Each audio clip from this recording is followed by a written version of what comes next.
नमस्कार, मैं श्याम नंदन कुमार आपका एसएन के क्लासेज में स्वागत करता हूं।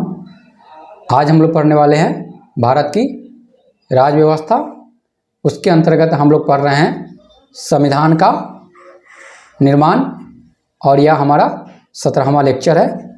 और संविधान का निर्माण जो दूसरा चैप्टर है हमारा, इसके अंतर्गत हमारा यह तीसरा लेक्चर है। हम लोगों ने संविधान के निर्माण के अंतर्गत 2 लेक्चर को कवर कर चुके हैं और यह हमारा तीसरा लेक्चर है। इसमें हम देख रहे हैं कि संविधान का निर्माण कैसे हुआ, अर्थात पहले वाले जो हम लोग देखा था इस लेक्चर में, उसमें था कि संविधान की मांग किन किन के द्वारा की गई थी। दूसरे लेक्चर में हमने देखा था कि संविधान सभा का गठन कैसे हुआ था कैबिनेट मिशन के आधार पे। और आगे हम लोग देखेंगे कि इसमें क्या क्या प्रोसेस और आगे फर्दर किए गए। तो हमेशा की भांति सबसे पहले हम लोग यहाँ क्वेश्चन सॉल्व करेंगे जो प्रीवियस 2 लेक्चर हम लोगों ने कवर किया है। तो चलिए शुरू करते हैं अपने पहले क्वेश्चन से। कैबिनेट मिशन योजना के अंतर्गत संविधान निर्मात्री परिषद में प्रत्येक प्रांत को आवंटित सदस्य संख्या निर्धारित करने के लिए एक प्रतिनिधि कितनी जनसंख्या के अनुपात में था। यहाँ सिंपल से समझे, क्वेश्चन ये कह रहा है कि एक सीट का आवंटन कितनी जनसंख्या पे किया गया था संविधान सभा में। वो जो किया गया था, आपको इससे पहले हम लोगों ने पढ़ा था कि कैबिनेट मिशन के आधार पे एक जनसंख्या पर्टिकुलर फिक्स किया गया था, लगभग उतनी जनसंख्या पे एक सीटों का आवंटित करना था। तो यहाँ वही क्वेश्चन पूछ रहा है कैबिनेट मिशन के आधार पे कितने जनसंख्या पे एक सीटों का आवंटन किया जाना था। 8 लाख व्यक्ति, 10 लाख व्यक्ति, 12 लाख व्यक्ति, 15 लाख व्यक्ति। क्वेश्चन जो पूछे हुए हैं हमारे यूपीपीसीएस 2003 में ये क्वेश्चन पूछा हुआ है। आंसर कीजिए। हमारा करेक्ट आंसर है 10 लाख। बी जो है हमारा करेक्ट आंसर है। 10 लाख पे एक सीट का आवंटन किया गया था। अर्थात संविधान सभा में जितने भी मेंबर आए थे वह प्रत्येक मेंबर को 10 लाख की जनसंख्या, लगभग 10 लाख की जनसंख्या रिप्रेजेंट कर रही थी। ये कि प्रावधान किस में किया गया था, तो ये कैबिनेट मिशन में किया गया था। उसी के आधार पर हमें संविधान सभा का निर्माण किया गया था। इससे पहले वाले जो 2 लेक्चर हम लोगों ने देखा था उसमें हम लोगों ने इन सब बातों को देखा था। चलिए दूसरा क्वेश्चन हम देखते हैं। ये आईएएस पूछा हुआ है 1996 में। भारत के लिए संविधान की रचना हेतु संविधान सभा का विचार निम्नलिखित में से सर्वप्रथम किसने प्रस्तुत किया था।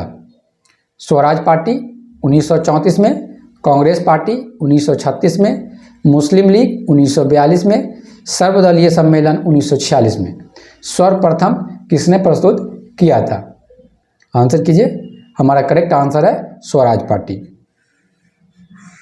स्वराज पार्टी 1934 में जो है ना संविधान सभा की मांग की थी पहली बार। यहाँ आपको याद रखें, अगर व्यक्तिगत तौर पर देखें तो एम.एन. रॉय ने 1934 में ही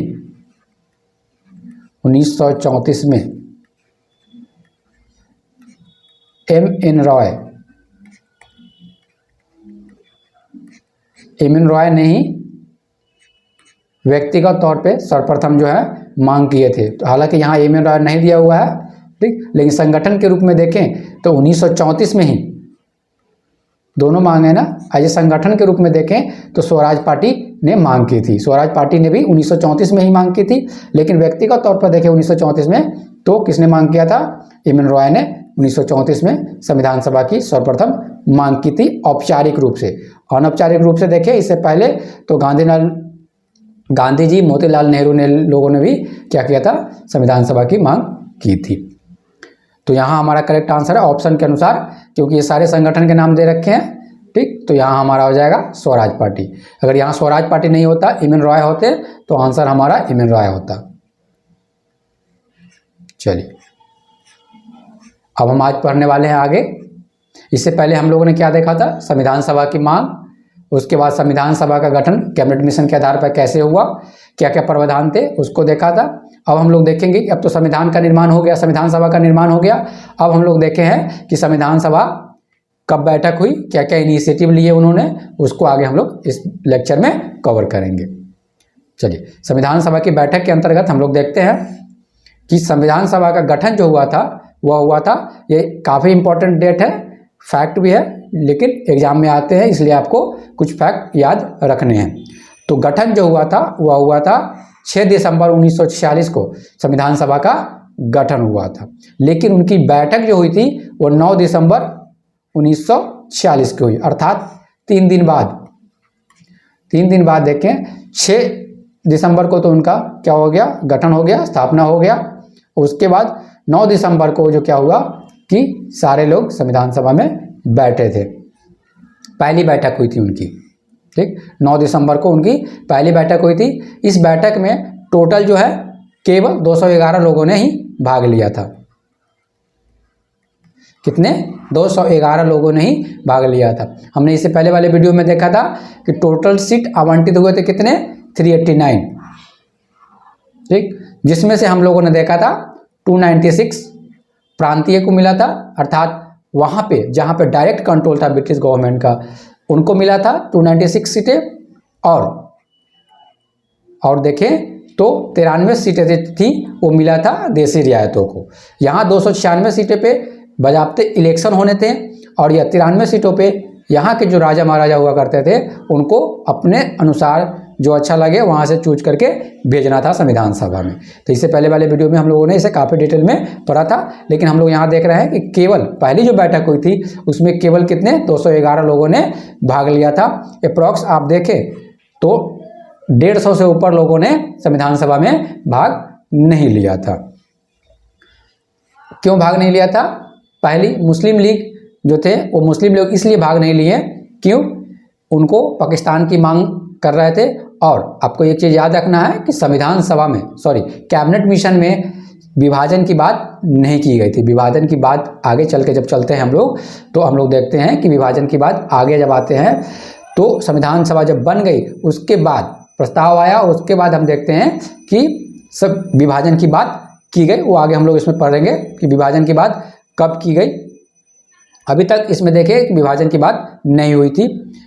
तो पहला हमने क्या देखा कि गठन 6 दिसंबर को हुआ, 9 दिसंबर को पहली बैठक हुई, 211 लोगों ने ही केवल भाग लिया। क्यों? क्योंकि मुस्लिम लीग पाकिस्तान की मांग कर रहे थे, उन्होंने संविधान सभा में भाग नहीं लिया। देसी रियायतों के लोगों ने भी वहाँ से देसी रियायतों को भी रिप्रेजेंट करने के लिए कोई नहीं आया, अर्थात राजा महाराजाओं ने क्या किया, किसी को नॉमिनेट करके संविधान सभा में नहीं भेजे। इसमें याद रखें कि जो पहली बैठक हुई थी उसमें 9 महिलाएं शामिल थी। चलिए अब देखते हैं पहली जो बैठक हुई थी 9 दिसंबर को हम लोगों ने देखा, उसमें डॉक्टर सच्चिदानंद सिन्हा, कौन? डॉक्टर सच्चिदानंद सिन्हा अस्थायी सदस्य चुने गए। यहाँ पे जो देखें संविधान सभा में, भारतीय संविधान सभा में जो पहली बैठक हुई थी वहाँ फ्रांस की एक परंपरा को अपनाया गया। फ्रांस की एक परंपरा थी कि जो अध्यक्ष बुजुर्ग होते हैं, काफ़ी उम्र के होते हैं, सबसे ज़्यादा उम्र के होते हैं, उन्हीं को अध्यक्ष बनाया जाता है। तो यहाँ भी भारतीय संविधान सभा में क्या किया गया, पहली बैठक हुई, वहाँ पे सबसे बुजुर्ग जो देखें वो कौन थे? डॉक्टर सच्चिदानंद सिन्हा थी। और इन्हीं को क्या किया गया? अस्थायी सदस्य बनाया गया। अस्थायी सदस्य नहीं बनाया गया, अस्थायी सदस्य बनाया गया उनको। ठीक, भारतीय संविधान सभा के सबसे वरिष्ठ सदस्य थे और फ्रांस की परंपरा को यहाँ फॉलो किया गया। तो 9 दिसंबर को ही हम देखते हैं, 9 दिसंबर को क्या हुआ? सच्चिदानंद सिन्हा को अस्थायी अध्यक्ष बनाया गया। किसका? संविधान सभा का। क्वेश्चन पूछे जाते हैं, आपको याद रखने हैं, काफ़ी पॉइंट इंपॉर्टेंट है, आपको याद रखने हैं। गठन कब हुआ? 6 दिसंबर को हुआ। उसके बाद पहली बैठक कब हुई? 9 दिसंबर को हुआ। दूसरी चीज़ फैक्ट में याद रखना है, मुस्लिम लीग और देसी रियायतों के लोग, देसी रियायतों से रिप्रेजेंटेटिव नहीं आए थे। ठीक, और लगभग महिलाओं ने वहाँ भाग लिया था। क्वेश्चन ये फैक्ट है, याद रखना। कभी कभी स्टेटमेंट में, खासकर जब यूनियन पब्लिक सर्विस कमीशन के जब क्वेश्चन सॉल्व करेंगे तो ये स्टेटमेंट दे देंगे कि पहली बैठक में मुस्लिम लीग ने पार्टिसिपेट किया था संविधान सभा के, तो वह हमारा गलत हो जाएगा। ठीक, चलिए फिर हम देखते हैं। हमने देखा 9 दिसंबर को सारी घटनाएं, पहली बैठक हुई, 211 लोगों ने भाग लिया, मुस्लिम लीग पार्टिसिपेट नहीं किए, प्रतिनिधि देसी रियायतों से भी प्रतिनिधित्व नहीं आया। ठीक, मुस्लिमों, नौ मुस्लिम थे उसमें शामिल हुए प्रतिनिधि के रूप में। उसके बाद हम देखते हैं कि ठीक 2 दिन बाद 11 दिसंबर 1946 को फिर दूसरी बैठक हुई। उसमें डॉक्टर राजेंद्र प्रसाद, याद रखना है, काफ़ी इंपॉर्टेंट है, डॉक्टर राजेंद्र प्रसाद को अस्थायी अध्यक्ष निर्वाचित किया गया। संविधान सभा का अस्थायी अध्यक्ष किनको बनाया गया था, आप मान लें कि 2 दिनों के लिए अस्थायी अध्यक्ष के रूप में किसको बनाया गया था, डॉक्टर सच्चिदानंद सिन्हा जी को। क्यों बनाया गया था कि फ्रांस की परंपरा को यहाँ फॉलो किया गया। आपको बता दें कि बहुत सारे जो प्रावधान हैं हमारे संविधान में, लगभग आधे से ऊपर प्रावधान या तो वो 1935 का जो एक्ट था उससे लिया गया है या अन्य देशों के संविधानों से लिया गया है। अप्रॉक्स जो संविधान सभा के निर्माणकर्ता थे उन्होंने अप्रॉक्स 60 देशों के संविधान को पढ़ा था, ठीक। और जो उनको भारतीय परिप्रेक्ष्य में अच्छा लगा उनको क्या किया, उन्होंने अपने संविधान में इंक्लूड किया। डायरेक्ट या इनडायरेक्ट रूप में मॉडिफाई करके उन्होंने क्या किया, हमारे भारतीय संविधान में उसको इंक्लूड किया गया, शामिल किया गया। तो हमने क्या देखा, 11 दिसंबर, 9 दिसंबर पहली बैठक, दूसरी बैठक 11 दिसंबर को हुई, ठीक। उसमें क्या हुआ कि डॉक्टर राजेंद्र प्रसाद को अस्थायी अध्यक्ष निर्वाचित किया गया। तो क्वेश्चन बनते हैं कि अस्थायी अध्यक्ष कौन थे संविधान सभा के, तो वह थे हमारे डॉक्टर राजेंद्र प्रसाद। डेट याद रखने हैं। तो ठीक 2 दिन बाद 9 तारीख को पहली बैठक, फिर दूसरी बैठक कितनी, 11 तारीख को, जिसमें डॉक्टर राजेंद्र प्रसाद को क्या बनाया गया, अस्थायी अध्यक्ष बनाया गया। और यहाँ एक चीज़ और इम्पोर्टेंट आपको याद रखनी है, H.C. मुखर्जी और V.T. कृष्णमाचारी, H.C. मुखर्जी और V.T. कृष्णमाचारी को उपाध्यक्ष बनाया गया, किसका, संविधान सभा का। आपको याद रखें कि संविधान सभा के उपाध्यक्ष थे वो 2 थे, एक नहीं थे। कौन थे 2, वो H.C. मुखर्जी और V.T. कृष्णमाचारी। इसलिए क्वेश्चन में कभी कभी ऑप्शन में आ जाएगा, ठीक, बोथ, जैसे आपको दे देगा ए ऑप्शन कि संविधान सभा में उपाध्यक्ष कौन थे, H.C. Mukherjee, V.T. Krishnamachari, doctor Rajendra Prasad, और आपको ऑप्शन दे देंगे ए और बी दोनों, अर्थात H.C. मुखर्जी, V.T. कृष्णमाचारी। तो हमारा आंसर क्या होगा, H.C. मुखर्जी, V.T. कृष्णमाचारी 2 उपाध्यक्ष बने थे, आपको याद रखने हैं इसको। चलिए नेक्स्ट हम देखते हैं, ठीक 13 दिसंबर हमने क्या देखा, ठीक, ये देखिए 2 दिन की गैप हो रही है। 9 पहली बैठक, 11 दूसरी बैठक, फिर 13 को क्या किया, पंडित जवाहरलाल नेहरू जो बैठक हुई थी संविधान सभा की 13 दिसंबर 1946 को, उन्होंने उद्देश्य प्रस्ताव उन्होंने रखा था संविधान सभा। उद्देश्य प्रस्ताव अर्थात एक समझिए संविधान सभा का सार रखा था कि संविधान सभा में क्या क्या मूल सार है उसका, क्यों संविधान सभा है, क्या क्या उसका आधार है, ठीक, कैसे वर्क करेगी, इन सब चीज़ों को आप समझे। उसका जो एक फिलॉसफी क्या है संविधान सभा का फिलॉसफी, उसको आप रखा गया था किसमें, उद्देश्य प्रस्ताव में। ठीक, इसको जाके 22 जनवरी 1946 को सर्वसम्मति से संविधान सभा ने स्वीकार किया। 13 दिसंबर को डाला गया और अब देखें 22 जनवरी, अर्थात इधर हम देखते हैं अप्रॉक्स 70 डे आप इधर मान ले और फिर इधर 22 अप्रॉक्स हम देखते हैं कि 40 दिनों बाद 22 जनवरी 1946 को क्या हो गया, सर्वसम्मति से इस उद्देश्य जो प्रस्ताव था संविधान सभा का, जो संविधान का जो उद्देश्य था, ठीक, उसको क्या किया गया, स्वीकार किया गया। इसको रखा किसने था, इसको रखा था पंडित जवाहरलाल नेहरू ने। कब रखे थे, यह 13 दिसंबर 1946 को रखे थे संविधान सभा में। यही जो उद्देश्य प्रस्ताव है, यही थोड़ा सा मॉडिफाइड होके आज का जो हम लोग प्रस्ताव देखते हैं, प्रस्तावना जो देखते हैं, प्रियम्बल जो आज का हम लोग देखते हैं, वो जो है इसी का मॉडिफाइड रूप आपको देखने को मिलता है। चलिए, तो हम लोगों ने 22 जनवरी तक देखा कि क्या क्या संविधान सभा कैसे कैसे वर्क कर रही है और क्या क्या इनिशिएटिव ले रही है। अब यहाँ देखते हैं कि धीरे धीरे क्या हो गया कि देशी रियायतें भी अब क्या हो गया, अब देशी रियायतें, हमने क्या देखा था कि देशी रियायतें पहले शामिल नहीं हुए थे जब पहली बैठक हुई थी, लेकिन धीरे धीरे देखें कि देशी रियायतों भी शामिल होना शुरू कर दी हैं। किसमें? संविधान सभा में। 93 सीटें जो बटी दी हुई थी उनमें से कुछ आना आ गए संविधान सभा में। शुरू में तो पहली बैठक में नहीं है, लेकिन धीरे धीरे आना शुरू किए। लेकिन काफ़ी बदलाव आपको देखने को मिलता है जब 3 जून 1947 को माउंटबेटन योजना आती है।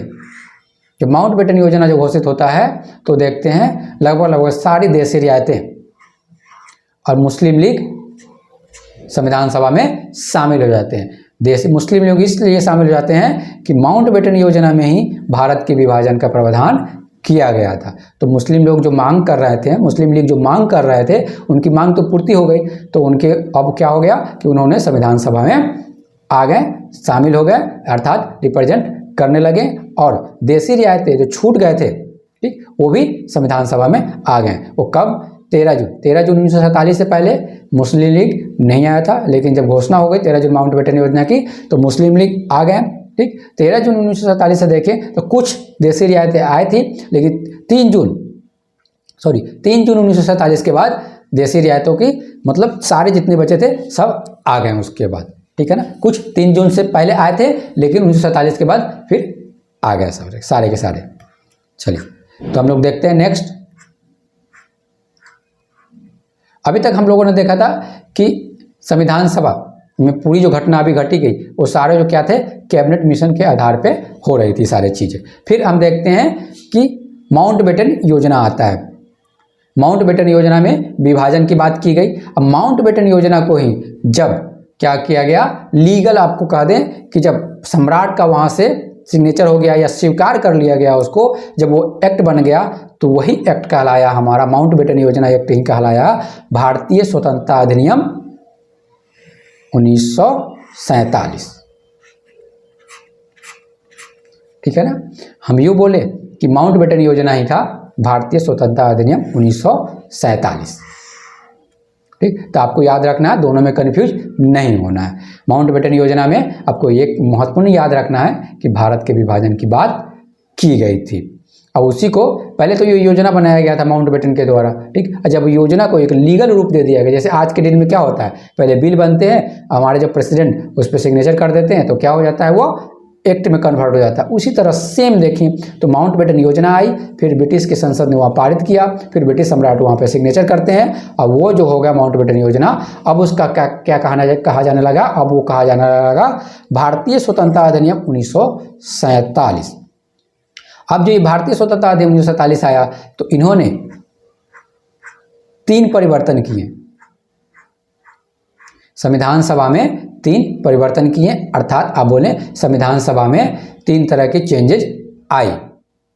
ठीक, हमने अभी तक क्या देखा, संविधान सभा का जो भी प्रोसेस चल रहा था वो किसके आधार पर चल रहा था, कैबिनेट मिशन के आधार पर चल रहा था। कैसे कितनी सीटों का आवंटित किया जाना है, कितने लोगों पे आवंटित होंगे, ठीक, ये सब चीज़ों को हम लोग देखा था। और उसके बाद अब देखते हैं कि उसमें संविधान सभा में जो जो माउंटबेटन योजना आया, माउंटबेटन योजना जब बिल का रूप ले लिया, बिल के रूप में था, बिल से जब एक्ट के रूप में कन्वर्ट हुआ, एक्ट के जब आया तो उसमें क्या क्या संविधान सभा को, उसके आधार पर क्या क्या संविधान सभा को और सारी पावर दी गई या चेंजेज किए गए, उसको हम देखते हैं। मुख्यतः 3 चेंजेज आपको देखने को मिलती है इस संविधान में, इस अधिनियम में, अर्थात भारतीय स्वतंत्रता अधिनियम 1947। ठीक, इस अधिनियम ने संविधान सभा को पूरी तरह संप्रभु निकाय बना दिया, अर्थात संविधान सभा को फुल अथॉरिटी दे दिया गया।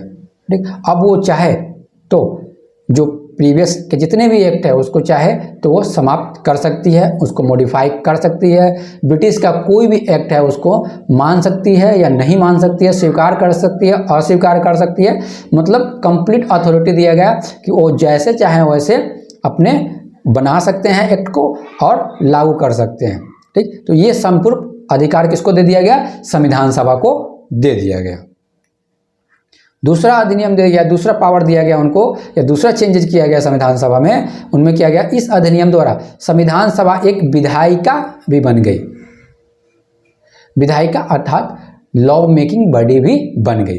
अभी तक हम लोग क्या देखा कि माउंटबेटन योजना से पहले क्या था प्रावधान, या भारतीय स्वतंत्रता अधिनियम से पहले क्या था कि उनका काम था मुख्य कि संविधान का निर्माण करना। ठीक, लॉ कैसे बनना, वो तो संविधान का निर्माण होगा, उसके बाद ही सारे प्रोसेस होंगे, फिर क्या होगा, उसके आधार पर फिर लॉ बनेंगे, संविधान इलेक्शन होंगे, लॉ बनेंगे, ये सब बहुत सारे प्रोसेस थे, लेकिन ये सब बाद में होने थे। लेकिन उस समय ऐसा कोई लीगल बॉडी अर्थात विधायिका बॉडी नहीं थी, इसलिए क्या किया गया, संविधान सभा को विधायिका की पावर भी दे दी गई, अर्थात यहाँ पे संविधान सभा को 2 अधिकार मिल गए, अर्थात 2 रिस्पॉन्सिबिलिटी मिल गई। पहली रिस्पॉन्सिबिलिटी तो वो लेके ही चल रहे थे, क्या था, मुख्य काम था उनका क्या बनाना, उनका काम था, मेन काम था उनका संविधान का निर्माण करना, भारतीय संविधान का। अब उनको ये पावर दे दिया गया कि आप इस दौरान चाहें तो लॉ बना के, ठीक, जब तक इलेक्शन नहीं हो जाता, संविधान सभा का निर्माण नहीं हो जाता, इलेक्शन नहीं हो जाता, डायरेक्ट प्रत्यक्ष इलेक्शन नहीं हो जाता, ठीक, नई संसद नहीं आ जाती, तब तक संविधान सभा है एक विधायिका के रूप में भी काम करेगी। ऐसा उनको पावर दे दिया गया, इसको संविधान सभा को। तो यह अब 2 तरह से कार्य करने लगी। इसके अंतर्गत हम लोग देखते हैं कि जब, यहाँ आपको याद रखना है, जब यह संविधान जो सभा है, जब संविधान बनाने के रूप में काम करती थी, अर्थात जब इनके मेंबर बैठते थे संविधान निर्माण की प्रक्रिया के लिए, तो उस समय जो अध्यक्ष हुआ करते थे, वह उस समय अध्यक्ष जो हुआ करते थे वह डॉक्टर राजेंद्र प्रसाद होते थे। जो हमने देखा था अध्यक्षता कौन करते थे, डॉक्टर राजेंद्र प्रसाद करते थे। ठीक, हमने देखा कि इनको अस्थायी अध्यक्ष चुना गया था। कब चुना गया, 11 दिसंबर 1946 को संविधान सभा का अस्थायी अध्यक्ष चुना गया। सेम प्रोसेस है, जब ये संविधान का निर्माण करेंगे, निर्माण करने के लिए बैठेंगे, जब संविधान सभा के सारे मेंबर जब बैठेंगे संविधान का निर्माण करने के लिए, तो उस समय अध्यक्षता कौन करेगा, उस समय अध्यक्षता करेंगे डॉक्टर राजेंद्र प्रसाद, इसके अध्यक्षता करेंगे। जब यह विधायिका के रूप में काम करने के लिए बैठेंगे, तब उस समय अध्यक्षता कौन करेंगे, अध्यक्षता जीवी मावलंकर को करना था, और जीवी मावलंकर इसके अध्यक्षता करते थे। जब भी यह संविधान सभा बैठती थी संविधान के निर्माण के लिए, तो डॉक्टर राजेंद्र प्रसाद करते थे, और जब अध्यक्षता, जब ये संविधान सभा बैठती थी किसके लिए, विधायक लॉ बनाने के लिए, ठीक है ना, तत्काल जब तक संसद नहीं आ जाती तब तक लॉ कैसे भारत को चलाया जाए, ठीक, या कुछ चेंजेज जो प्रीवियस एक्ट में उसको चेंज कैसे किया जाए, इन सब प्रावधानों के लिए जब विधायिका के रूप में बैठती थी तब जीवी मावलंकर जो बैठते थे, ठीक, अध्यक्षता करते थे। यह कब तक चला, यह चला 26 नवंबर 1949 तक, अर्थात संविधान का जब तक जो है हम लोगों ने अडॉप्ट नहीं किया, उसको पार्शियली 26 नवंबर 1949 को याद रखें कि 26 नवंबर 1949 को हमारा संविधान बन के तैयार हो गया, लेकिन हम लोगों ने इसको उस समय कम्प्लीटली पूर्णतः लागू नहीं हुआ। यह पूर्णतः लागू आप जाते हैं तो 26 जनवरी को 1950 को पूर्णतः लागू होता है, ठीक है ना, लेकिन 26 नवंबर को हमने इसको क्या किया, कंप्लीट कर दिया, और कुछ इसके प्रावधान लागू भी हो गए। तब तक जो है ये कब किसके रूप में काम की, तब तक ये संविधान सभा है 2 वर्क करती थी, एक संविधान का निर्माण करने के रूप में, और जो उनका मुख्य कार्य था, और जब तक नए संसद का निर्माण ना हो जाए तब तक इनको एक लीगल बॉडी, एक विधायिका के रूप में भी काम करना था। ऐसा प्रावधान कहाँ किया गया था, ये प्रावधान किया गया था आपको भारतीय स्वतंत्रता अधिनियम 1947, या कभी कभी पूछ दे माउंटबेटन योजना में ही यह प्रावधान हो गया था।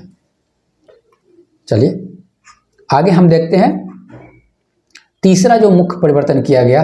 हम लोगों ने देखा दो मुख्य परिवर्तन किए गए। पहला क्या गया, इनको विधायिका के रूप में काम करना था। दूसरा था, पहला उनको था कि संप्रभुत्व व्यक्ति हो गए थे, अर्थात संगठन हो गया था, अर्थात वह कोई भी एक्ट को अस्वीकार कर सकते थे, अपना सकते थे, कोई भी एक्ट को वो चाहें तो बना भी सकते थे, ठीक। तो उनको एक संप्रभुत्व पावर दे दिया गया था, ठीक। लेकिन दूसरा हम लोग देखते हैं कि क्या किया गया, उनको एक विधायिका की तरह भी काम करना था। और तीसरा हम लोग देखते हैं कि उनकी अब जो है संविधान सभा के सदस्यों में परिवर्तन कर दिया गया। अभी तक संविधान सभा में हमने कितने सदस्य देखे, 389।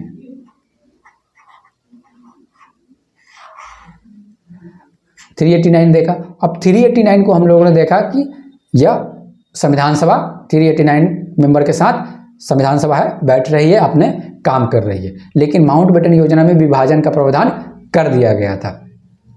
उस समय पाकिस्तान देश तो था नहीं, तो क्या हुआ, पूरे क्षेत्र को मिला के 389 सीटें थी। अब चूंकि इसमें विभाजन की बात की गई है, तो अब क्या होगा कि क्षेत्र बटेंगे। इधर आप देखें तो वेस्ट बंगाल की ओर जो आप पार्ट देखते हैं वह पाकिस्तान बनने वाला था, और यह जो आप देखें वेस्टर्न वाला पार्ट, अर्थात वेस्टर्न वाला पार्ट, ईस्टर्न वाला पार्ट पाकिस्तान बनने थे। जिसको जब बना ये पाकिस्तान, तो इसको वेस्ट पाकिस्तान, इसको ईस्ट पाकिस्तान के रूप में जाना गया। अब क्या हुआ कि अब तो क्षेत्र तो बट गए, तो स्वाभाविक सी बात है कि सीट का भी बंटवारा होगा। अर्थात कुछ सीटें जो हैं अब कहाँ चली जाएंगी, पाकिस्तान में चली जाएंगी। अर्थात कुछ सीटें इस क्षेत्रों में चली जाएंगी, कुछ सीटें इस क्षेत्रों में चले जाएंगी। अर्थात 389 सीटें का इनमें अब बंटवारा हो जाएगा। ठीक, जो पाकिस्तान में चले जाएंगे वो कुछ पाकिस्तान में जो क्षेत्र चले जाएंगे, वो जो सीटें वहाँ की थी वो उसमें चले जाएंगे, और जो भारत में रह गए वो सीटें भारत में ही रह जाएंगे। तो इस तरह देखें तो टोटल जो आप देखें तो टोटल जो है 299 से 229 हो गए। अर्थात भारतीय ब्रिटिश प्रांतों की संख्या जो है कितने हो गए, 299 से 229 हो गए, और देसी रियायतों की संख्या जो थी वह 93 से कितने हो गए, 70 हो गए। हम लोगों ने कितना देखा था कि भारत में जो थे हमने देखा था कि 389 सीटें थी, उसमें से हम लोगों ने देखा था कि 296 और 93 सीटें थी। जो 389 हम लोगों ने देखा, 389 सीटें देखा। अब क्या हुआ कि भारत का जब विभाजन हो गया तो भारत में सीटें आ गई 296 में 229 सीटें आ गई भारत में, और देसी रियायतों को जो 93 सीटें थी उनमें कितनी आ गई, 70 सीटें आ गई। ठीक, तो टोटल हम देखें 229 और 70 299, ये तो भारत में आ गए। अब देखें यहां से हम देखते हैं, अर्थात 23 सीटें जो है देसी रियायतों की पाकिस्तान में चली गई, और 296 जो सीटें थी जिसमें 229 आ गई। तो यहाँ से जो सीटें बची 296 में, अगर 296 में 299 को घटा दें, बाकी जो सीटें बची वो कहाँ चली गई, तो पाकिस्तान में वह सीटें चली गई। तो इस तरह हम देखें तो हमारे भारत में जो बच गया पर्टिकुलर, वो बच गया कितने, 299 सीटें बच गई। अर्थात भारत को 299 सीटें मिल गई, अब बाकी जो सीटें बची वो चल गया कहाँ पे, पाकिस्तान को मिल गई, और पाकिस्तान का एक अलग संविधान का निर्माण हुआ। अब हम देखते हैं कि पाकिस्तान में कौन कौन से क्षेत्र शामिल हुए। जब पाकिस्तान का विभाजन हुआ तो पाकिस्तान में कौन कौन से क्षेत्र शामिल हो चुके क्षेत्र थे। ठीक है, पश्चिमी पंजाब, जो आज के डेट में देखते हैं पंजाब, उस समय बहुत बड़ा क्षेत्र था। तो वेस्टर्न पार्ट जो है भारत का, अब हम ऐसे समझे,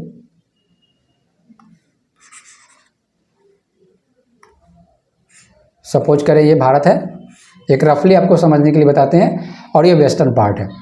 तो अगर हम सपोज करते हैं कि ये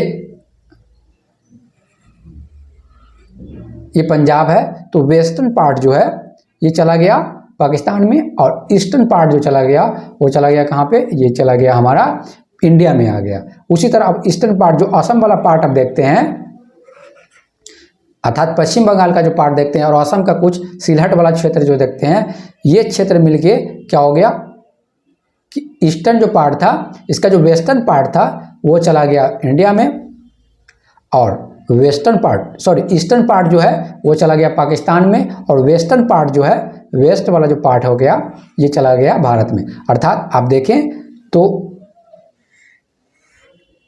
इस तरह अगर भारत का हम निर्माण करते हैं तो यहाँ का पार्ट और यहाँ का पार्ट, ये दोनों पाकिस्तान बन गए, और ये पूरा पार्ट जो देखते हैं यह भारत के अंतर्गत आ गया। और उनमें हम देखते हैं तो पश्चिमी पंजाब, पूर्वी बंगाल हमने देखा।